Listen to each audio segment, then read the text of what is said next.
Yeah. Oh, sorry. Wherever you're comfy is fine. You can move it. It's all good. No. Just wherever you I don't want want to cut off. He's doing well. Look at that. He's But killing I it. wanted to. I'll fall asleep anyway, so don't worry. I still enjoy drinking. I'm an ex-journalist, come on. Don't you hate the trend online of people holding lapel mics? That? Yeah. It's a lapel mic.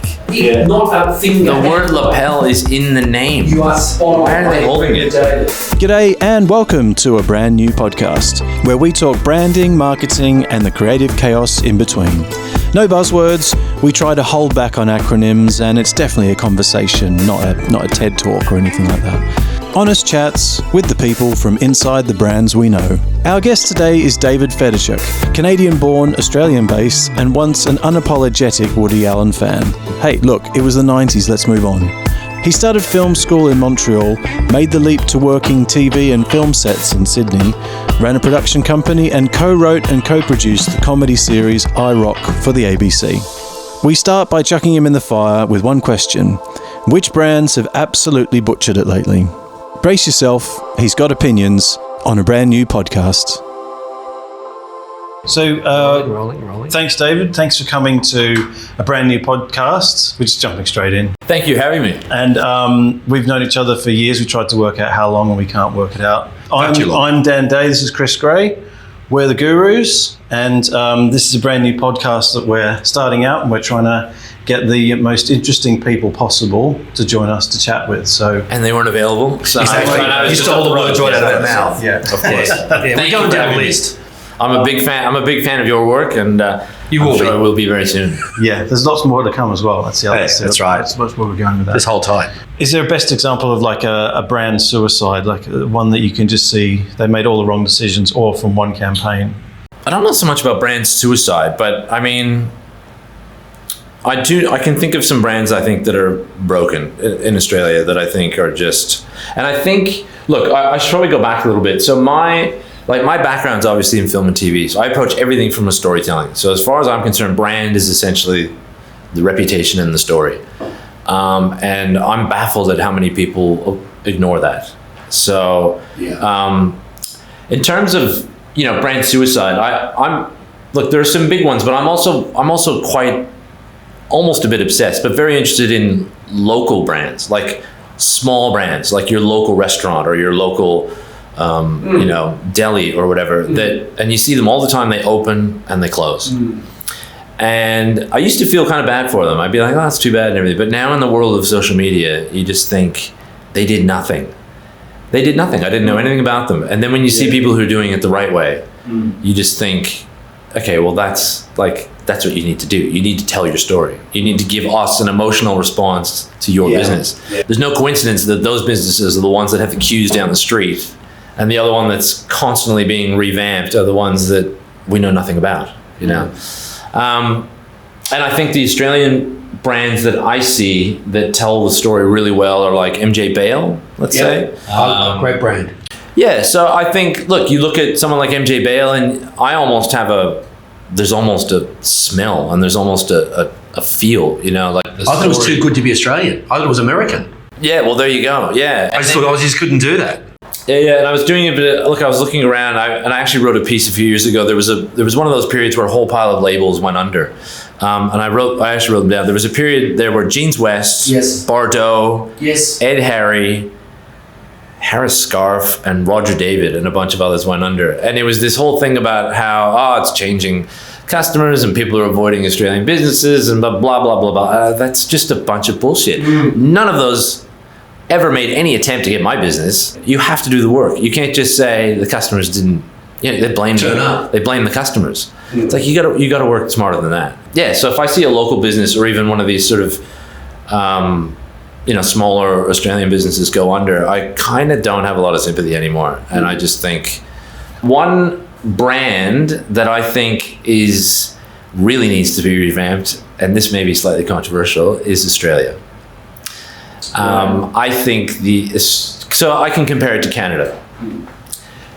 In Canada, we get away with, we can rest on our laurels a little bit. We're a great country. We're a fantastic country, but a lot of the evils of any, G7 or any big company, any big country, We have this incredible brand. We have this great story. We have this great, it's a recognizable brand. Australia is just tainted. I've been here just over sort of 20 years. And, you know, the fact that if someone was waving an Australian flag has a negative connotation to it, like that's terrible because it's amazing. It's a great country. It's a fantastic country. They've just stumbled, I think, on a few things.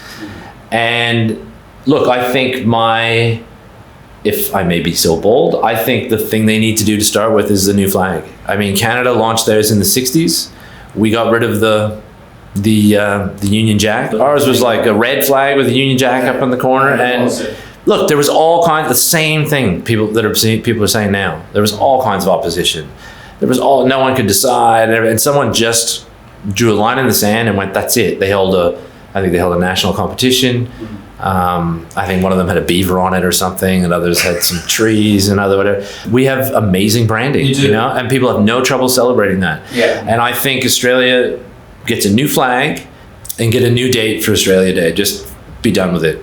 Yeah. Like, just be done with it. It's one of those things that in 5 or 10 years, people will stop talking about it. It's a really interesting perspective you give. I mean, we're Aussies. You've lived overseas a bit. I've worked into overseas markets most of my life. You're proud of your heritage. You come from a good country. I think Canada is an amazing country because you do have a very strong brand. Ours is it's different depending on who you speak to and where it is. And not just the emblematic vision of it.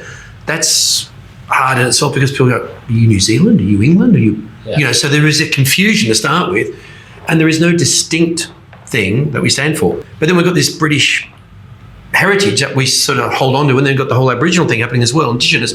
We don't know where we are. I think we're a bit dysfunctional, and I would agree. When we go to things like the Olympics or we perform on the global stage, what really is Australia? I love this country, and you know, I guess I've lived here longer now than I have in my hometown. That's for sure. What do your kids think? Look, they have Canadian passports. They have a great sense of being Canadian. My son's already gone over to work. He thinks it's amazing. He just showed up and applied for a job and could work. That was really cool. Hopefully that's part of the changing of the guard, essentially. I don't know if they have a sense so much of that. But again, I think someone was talking the other day about a tattoo. I think it was maybe one of my son's friends or something, getting an Australian flag tattoo. And like, that would be terrible, you know? Whereas someone getting a Canadian flag tattoo on their back, that would be a sense of pride. And I think there's something super wrong with that. And I think that, I think it starts with a new flag. I don't have all the answers. I know it's very flippant to say that, but I think it begins with a new brand. I think it's brand Australia needs to come out of the dark ages. It sort of raises a point that probably the brand we most align with Australia is Qantas. When you absolutely, because it tends to be the channel that takes you somewhere and brings you back. And there's no doubt, David, you would have lived here in I still call Australia home, all that sort of stuff. Yeah. It was a little bit, heartstring pulling, the Australian girls quite. My wife worked for Qantas for years. She was cabin crew. And I have to say in the 90s, it was an amazing brand to be part of and to fly. And it was the best representation of Australia. People say, if I'm going to Australia, I'm going to fly Qantas. I want to fly Qantas there. I want to fly Qantas home. Even Qantas, I think, I was at a conference and I questioned Alan Joyce.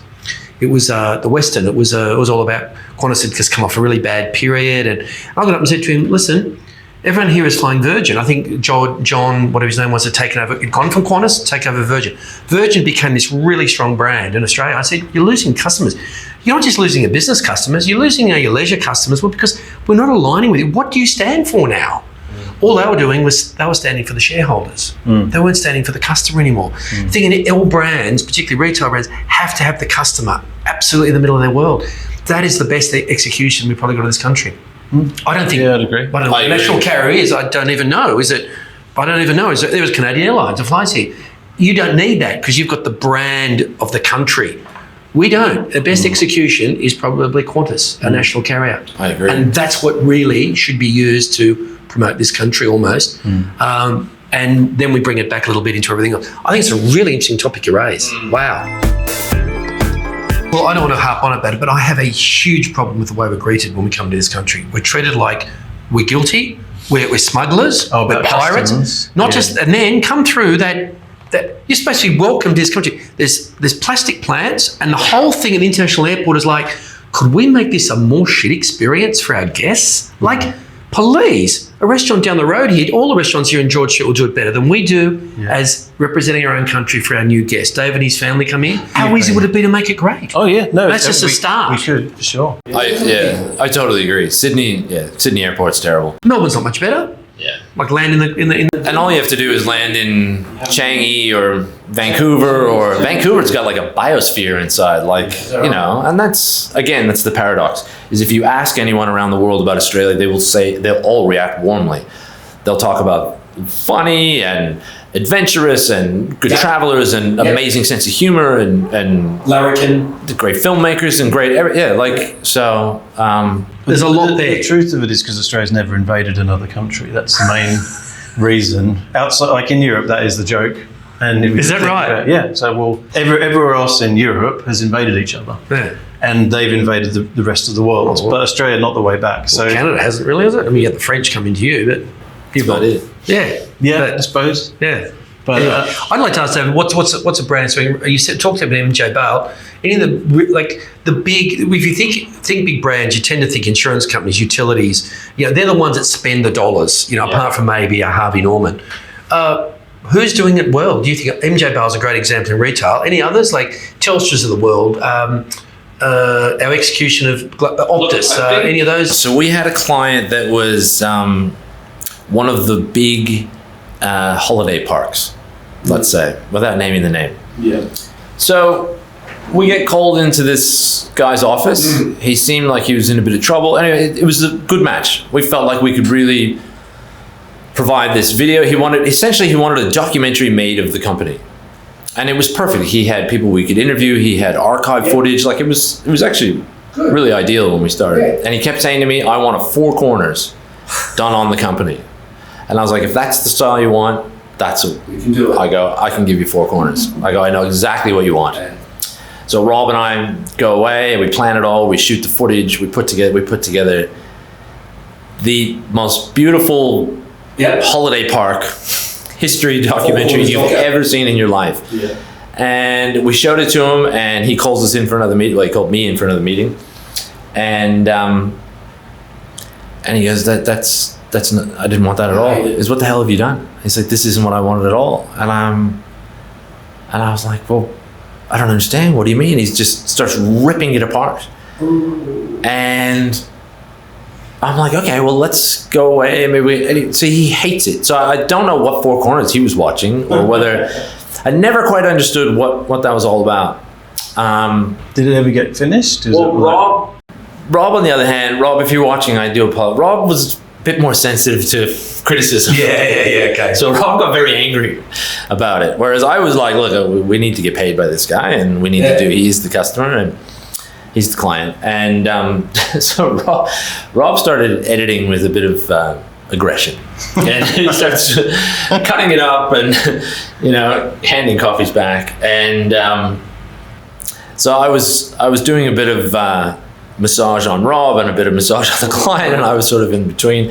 So I never quite figured out what was wrong, but we ended up giving him basically more of a MTV kind of a version. I still don't know where. Because it's an interesting brief in itself. 4 corners, a doco on Yeah, look, it was. I'm not sure. Caravan park brand. Australian story would make more sense. Yeah. But I suppose I'm not sure what changed. Which really is an interesting thing, which we don't to go into client expectation versus client, delivery versus expectation. If you don't have alignment, you think you got it, and you come back and it's completely different. You go, where do we miss that? Yeah, look, I think that's one of the keys, and I don't know what I would do differently in that case. Yeah. I guess it's just to say to your listeners that it can go wrong even when things are right. So you have to be aware at all times, because unfortunately, I remember Rob it was one of the only times Rob wanted to fire a client. Rob was like, let's just fire him.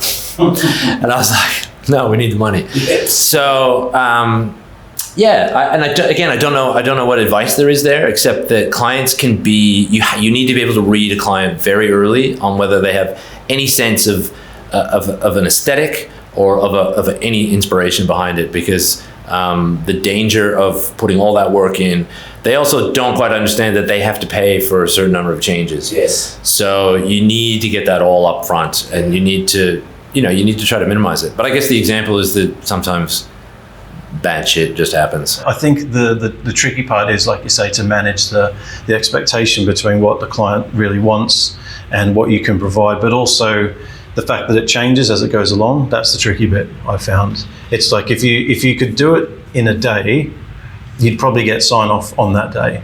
But because stuff changes and there's stuff behind the scenes, like Iterative, isn't it? yeah, the things and like as a business, revenues might be good 1 month and they spend big, and then halfway through the production they go, oh, we've been pulled budget. So yeah, but we were going this way, and so everything changes over time, and that's definitely the hardest part to manage. Yeah, and you never know, especially when you're working for big corporates. We had sort of MLC Insurance and some other big, and you never know what's going on Behind the scenes. Yeah, Totally. and they can't tell you. One of the things that really surprised us was the number of times we dealt with people who were super keen to hire us, super keen to work with us, and then disappeared when it came time to pay us.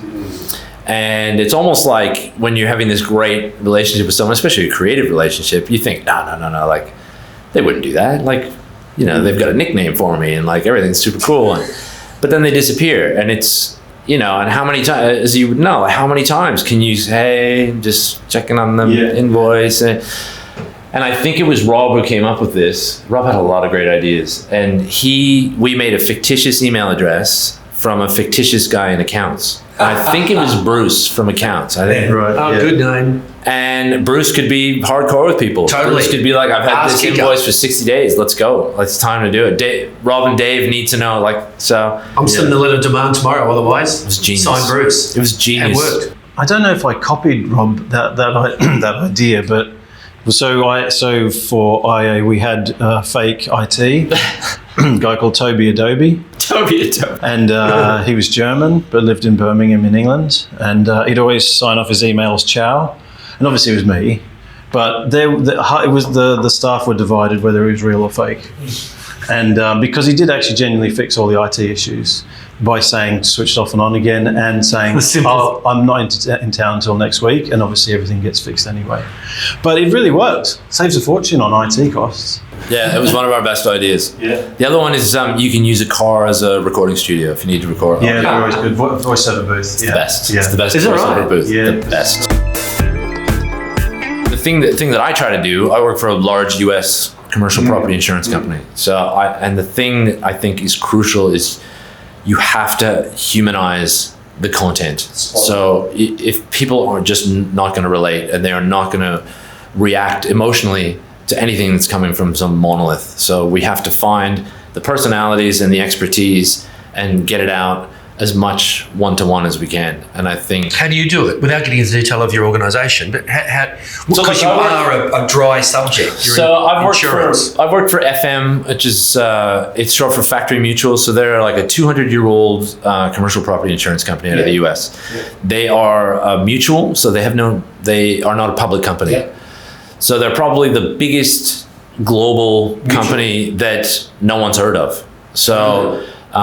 but in that is a massive opportunity for me that I see, because getting the word out about what they're doing and about how they work is fantastic. So the short version is they work off of an engineering and science background. So their whole ethos is most loss is preventable.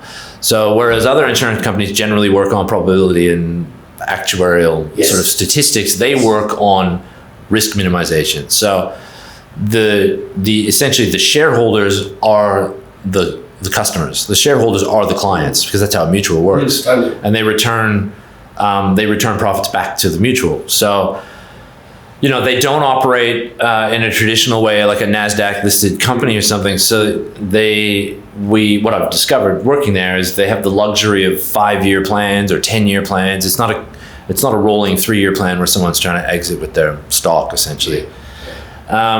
Is that refreshing?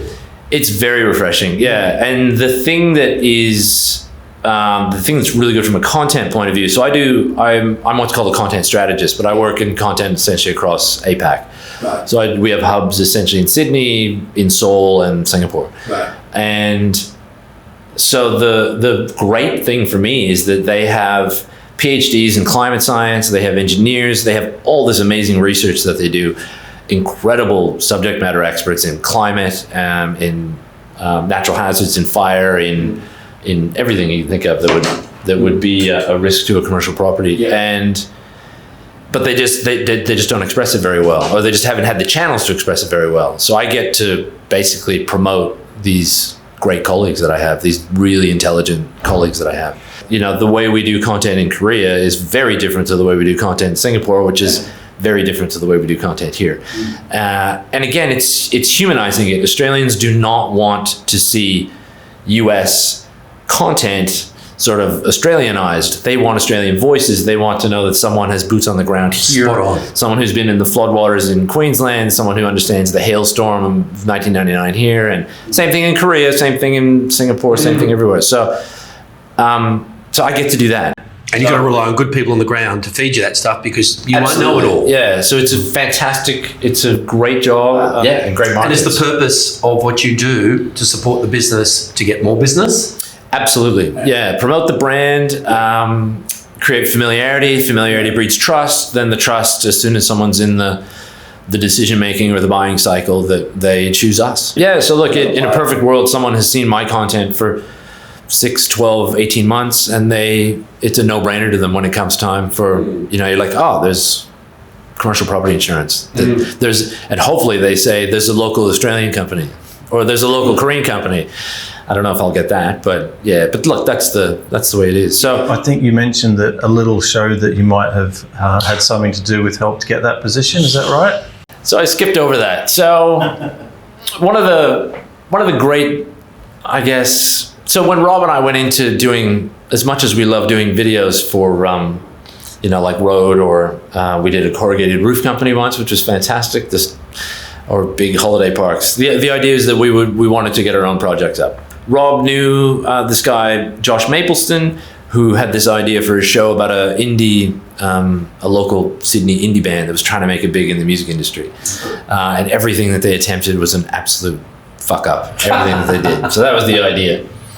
We sort of knew people in production, but we didn't really know a lot of the heads. We knew a few people, but again, the more we had backed out of production, the further that felt away. So there was a feeling that we needed to get something going before everyone completely forgot about us.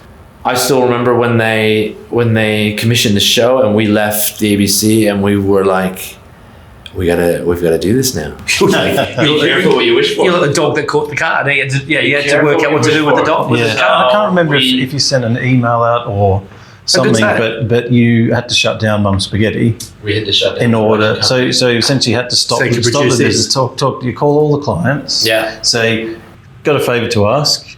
Can we just not do any business for you for 6 months to a year? And they all said yes, or one didn't, or something like that. Well, if you told them reason, they'd probably go, well done you guys, we back it. But the risk of that is obviously they need stuff done. We'll go somewhere else. They'll go somewhere else. Totally. So you could completely have risked losing everybody. Yeah. That's right. Yeah, it was tough. It was that kind of essentially success was very bad for business. Yes. But that was our dream. I mean, it was our dream come true. When we did the pilot, we made everyone sign deferred payment contracts, and everyone was like, yeah, you'd sign deferred, like, I've signed like 10 of these this year. Yeah. And I'm happy to say that when they commissioned the show, the first line item and the first amount of money we got, I made the ABC put in that we would pay that deferred payment from the pilot. So we got to actually go back to everyone and say, here's your payment. So that was fantastic. Yeah, and so when it's funny, there's a theme about young babies and starting a business with a lot of the people that we meet, and Isla was six months old when I started Invisible Artists, and it just felt like the right time to do it. And in hindsight, it absolutely was the right time to do it. But at the time, you're so shit scared that it's all going to fall apart, or that nothing will. Shit scared. Yeah. I remember Rob and I, because we wanted to keep the business, we wanted to keep everything floating, and we thought, let's pay each other the absolute minimum that we can to survive, but to keep the business afloat. And I remember, I think we picked like $500 a week. I said, let's pay each other $500 a week. And I was like, that's good. And I remember daycare was $350 a week. and I just remember going, Not going to work. what am I going to do? Yeah. It's funny how you remember those Still a kid. numbers. You remember those numbers in the early days. Yeah, you do. Like as it gets yeah. bigger, or there's an extra zero and everything. It's like, Yeah. it's fine now. It's fine. It doesn't matter. Yeah. The principles Yeah, always yeah. apply, though. Despite being in corporates now, and despite doing all that, there are still shows and there are still things I want to do. So that chapter isn't over completely. I feel like, I'm probably making excuses, but when the time is right, there's a few scripts, there's a few things still kicking around in my head. There's a few great ideas. Yeah. Well, I think what you've proven is that there's an exceptional brand in Brand David Fedirchuk there. So thank you very much for your time. And Thank you, gentlemen. One last thing, if someone wanted to contact you about mentorship or film making, series making, how could they contact you? Look, if anyone needs, please do. Find me on LinkedIn. So it's David Fedirchuk. So Fedirchuk. I don't know if you can have it on the screen or something, but I'm probably one of the only Fedirchuks on LinkedIn. So it's my sister or myself, I would imagine. Okay, perfect. Anytime, any questions, I'd be happy. Yeah. Thanks, mate. Thank you so much. Really, really good to have you. Brilliant. Cheers. Thanks, David. There we go.